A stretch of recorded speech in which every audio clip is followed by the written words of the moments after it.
السلام عليكم، مرحبا بكم في فيديو جديد. بالنسبه للوصفه ديال اليوم عباره عن كيكه ديال بذور الخشخاش، كتجي رائعه جدا وفي المذاق يا سلام. فاللي كانت مهتمه معايا تبقى معايا حتى لاخر الفيديو باش تشوف الطريقه والمقادير وفرجه ممتعه. وهنا في واحد الاناء غادي نديرو الزبده اللي غادي تكون بحراره المطبخ. هذه واحد الحاجه اللي ضروريه انها تكون بحراره المطبخ. غادي نزيدو عليها السكر، سكر الفاني، وواحد القشره ديال الحامضه محكوكه. غادي نخلطهم بالطراب الكهربائي واحد شويه، ومن بعد غادي نضيفوا البيض. بالنسبه للبيض، الا كان البيض كبير فديروا 4 ديال البيضات، الا كان البيض الحجم ديالو صغير فديروا 5 ديال البيضات. فانا استعملت هنا 5 ديال البيضات. غنخلط الكل مزيان كيف ما كتشوفوا معايا. بالنسبه للمقادير البنات ضروري غادي نخليهم لكم في صندوق الوصف هكا بالغرامات باش تعرفوا شحال درت. هنايا عندي الدقيق، غادي نزيد عليه النشا، غادي نزيد عليه الفلو اولا داك البودينغ اللي كيتباع هنايا. غادي ندير واحد القبيصه ديال الملحه وواحد الخماره ديال الحلوه. غادي نخلط الكل مزيان، ومن بعد ضروري غادي نغربلوه هكا كما كتشوفوا.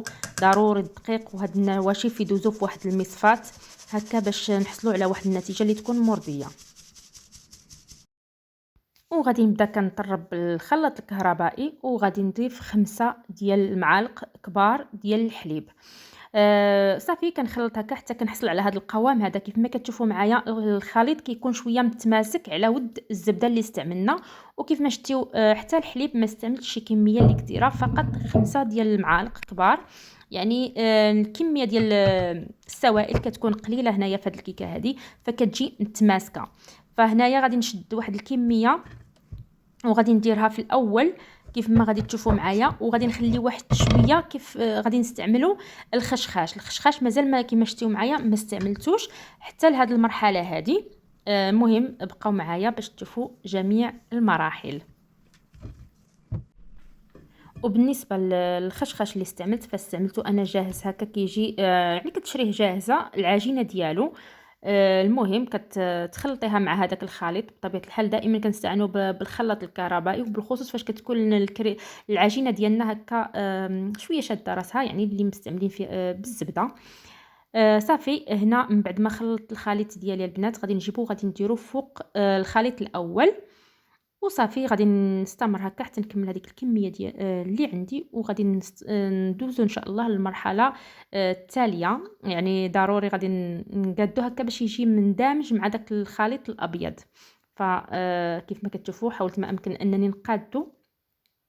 ومن بعد غادي نستعملوا واحد الفرشيطه البنات، وغادي نبقاو كما غادي تشوفوا معايا كتدخلي الفرشيطه وكتجبدي داك العجين يعني اللي تحتاني.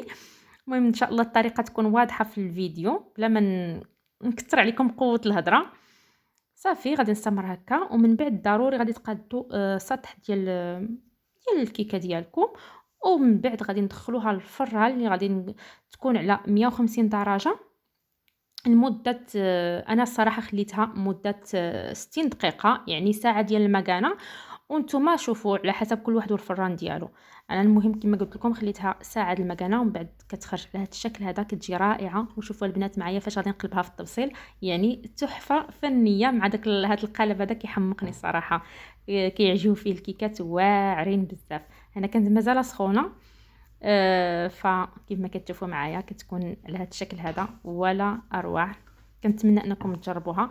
دابا ان شاء الله غادي نمروا باش غادي نزينوها. التزيين اللي هو جد بسيط بدون تعب، ممكن تجي خفيفه ما شاء الله وكتجي رائعه.